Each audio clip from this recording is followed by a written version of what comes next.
Hello, people. This is John Manimas talking to you from Schenectady, New York.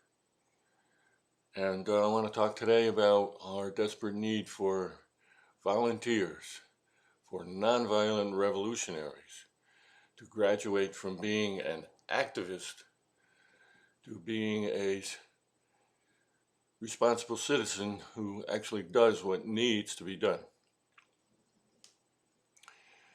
Now, here's the problem we have right now. We can see this is July. We're in the last 120 days of the life and times of the United States of America. Because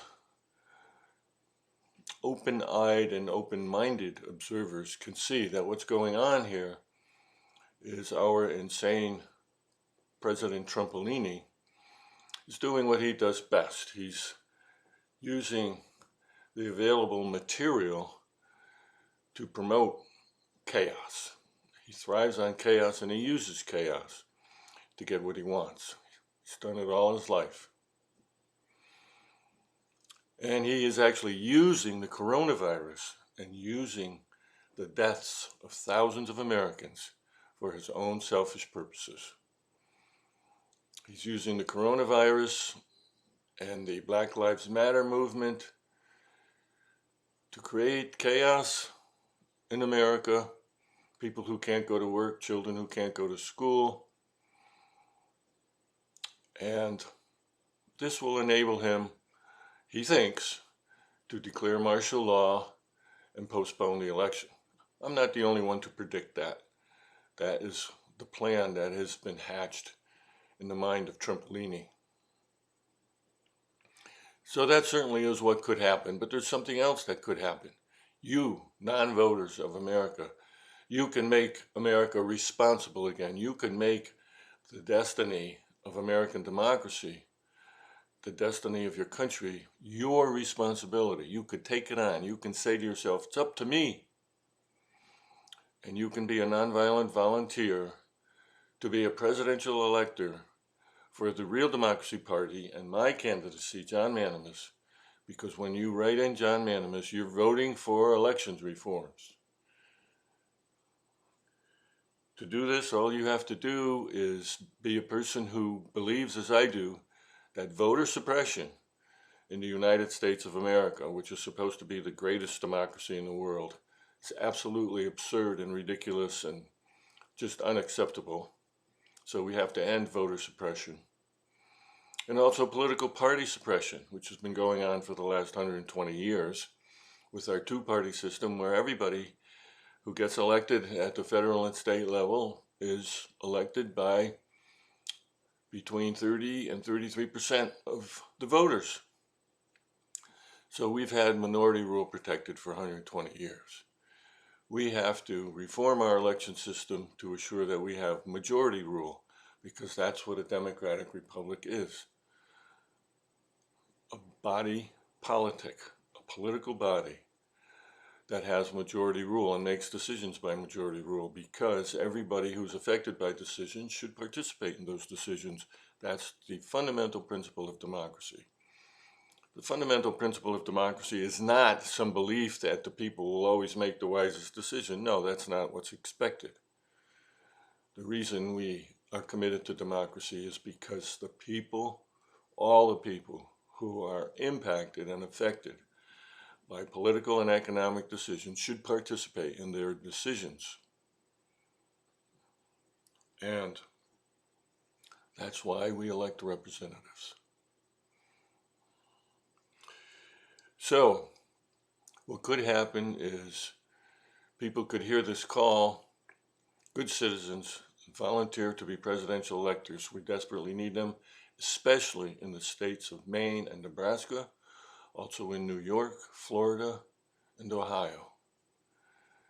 This is our work right now, and we will move on to other states. But if we can't get presidential electors in this first group of states, then we're not going to succeed in any way. So this is the call today. I hope you hear it. It's not a big shout. It's not a scream. It's not entertaining. It's not a concert. I'm not a musician. and I have a horrible singing voice.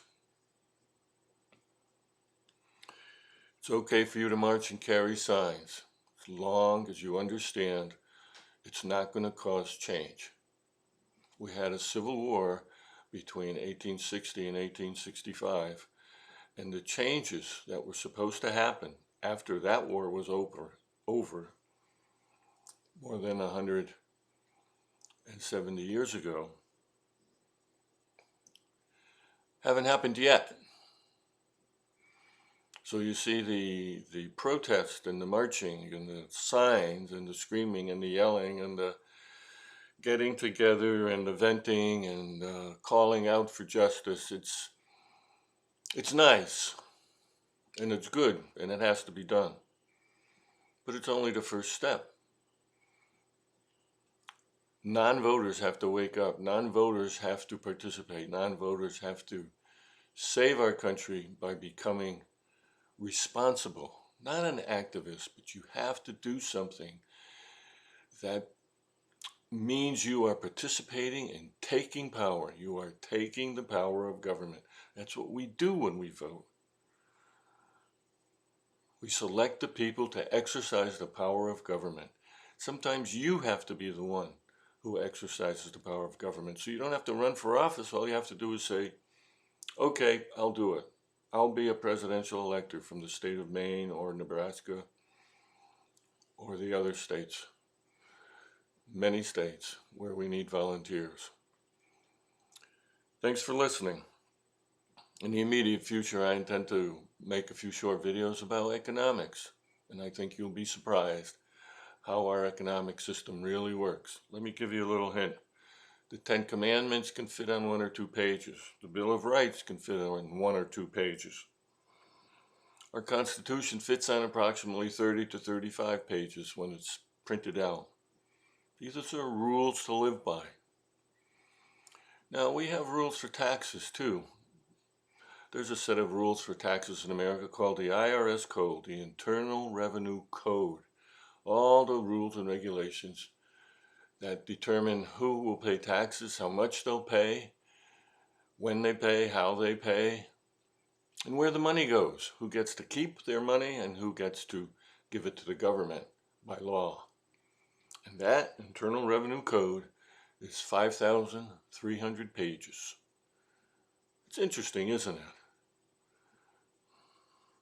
We can have rules for life, for what it means to be a good person. We can have rules for freedom and government written on a few pages. But the rules about where the money goes takes 5,300 pages. Why is that? Well, I'm going to talk about that in my next videos. Have a great day. See you next time.